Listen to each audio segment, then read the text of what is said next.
السلام علیکم۔ آپ ملاحظہ فرما رہے ہیں وائس آف رائٹ سیکرز، اور میں ہوں آپ کا ہوسٹ طالب نقوی ایڈوکیٹ۔ ناظرین، کچھ ایک معلومات کی تصحیح، آپ کی معلومات کی تصحیح کرنا مقصود ہے، اور پی ٹی سی ایل اور ای او بی آئی کے حوالے سے کچھ بات کرنی ہے۔ یہ وہ سوالات ہیں جو وقتاً فوقتاً ہم سے کیے جاتے ہیں، اور ای او بی اور پینشن والے کیا سوچتے ہیں۔ لاسٹ ٹائم ہم نے آپ کو بتایا تھا کہ کوئی احتجاج کی بات کرتا ہے کوئی، لیکن بہرحال ایک جو قدر مشترکہ ہے وہ یہ ہے کہ بےتابی سے ای او بی آئی والے جو ہیں وہ اضافے کا انتظار کر رہے ہیں۔ 30 جون کو اب یہ مکمل ہوگا پروسیس، جو ایک ڈیو پروسیس ہے، اس کے بعد پھر مہینہ 2 مہینے نارملی جو ہے وہ لگ جاتے ہیں۔ اس لیے 3 مہینے کا جو ہے انتظار کم از کم کرنا پڑے گا۔ حکومت سے یہ میں کہوں گا، وفاقی حکومت سے، کہ وہ کسی بھی سورس سے، کسی بھی ہیڈ سے رقم جو ہے انٹرم ریلیف کے طور پر انہیں دے سکتی ہے اگر دینا چاہے تو، اور پھر بعد میں جب یہ تخمینہ سب کچھ لگ جائے، ایکچوریل رپورٹ اپنی انجام پر پہنچ جائے، پروسیس ختم ہو جائے، اس کے بعد پھر یہ رقم ایڈجسٹ کی جا سکتی ہے۔ لیکن سینئر سٹیزنز جس سے معاشرے کو، کوئی اسٹیٹ کو خدمات دینے سے قاصر ہیں لیکن خدمات ماضی میں دیتے رہے ہیں، ان کی کون سنتا ہے؟ یہ بہت افسوس والی بات ہے۔ اور اب انتہائی مختصراً میں نے آپ کو جیسا کہ بتایا تھا کہ پی ٹی سی ایل وغیرہ کے بارے میں اور ای او بی آئی کے بارے میں کیا جذبات ہیں، تو سب سے پہلے آپ یہ خبر سن لیں۔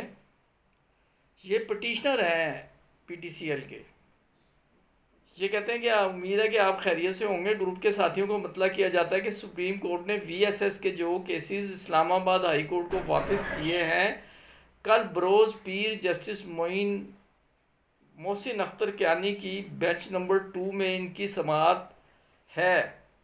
میں بھی انشاءاللہ کیس سننے کل اسلام آباد ہائی کورٹ جاؤں گا۔ اس سلسلے میں تمام ساتھیوں سے گزارش ہے کہ کامیابی کی دعا کریں، اللہ تعالی ہمارا حامی و ناصر ہو، آمین۔ دعاؤں کا طلبگار، صادق علی، پشاور۔ اور اب جو ایفوا کی تھوڑی سی بات کر لیں، ای او بی آئی کی بات کر لیں۔ موجودہ وفاقی بجٹ پیش ہونے کے بعد ایفوا E O B I help group کو دیکھتے ہوئے محسوس کیا جا رہا ہے کہ ہمارے بزرگ پینشنرز کو بہت مایوسی ہوئی ہے اور ایک بہت بڑا دھچکا لگا ہے، اس لیے بھی کہ بہت بڑی امیدیں وابستہ ہو گئی تھیں۔ ایک تو روزانہ ایفوا عہدیداران کی عملی جد و جہد دیکھی جا رہی تھی، دوسرے غالب گمان تھا کہ موجودہ مہنگائی کے تناسب سے پینشن ضرور بڑھے گی، لیکن ایسا نہ ہوا۔ بجٹ اسپیچ میں بھی ذکر کرنا گوارا نہ کیا گیا۔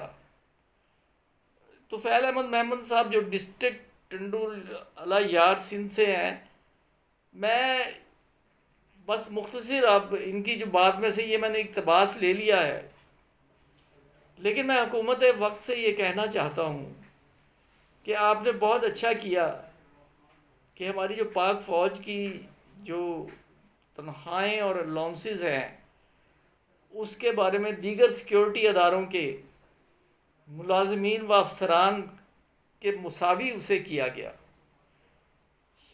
ہم اس اقدام کے نہ صرف یہ کہ ناقد نہیں ہیں بلکہ ہم اسے قابل تحسین سمجھتے ہیں۔ لیکن وہ لوگ جو احتجاج کرنا بھی جن کے لیے مشکل ہے، وہ بدترین، میں یہ کہوں گا ان میں سے بہت سے لوگ، اگر تمام نہیں، بدترین دن گزار رہے ہیں۔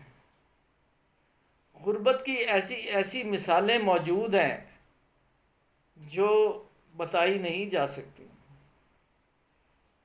ایک میسج یہ آتا ہے کہ اگر کوئی مجھے یہ فون کرتا ہے اور وہ کہتا ہے کہ میں بستر بیماری پہ ہوں، بہت مشکل گزارا ہو رہا ہے، بتائیے پینشن کب بڑھے گی؟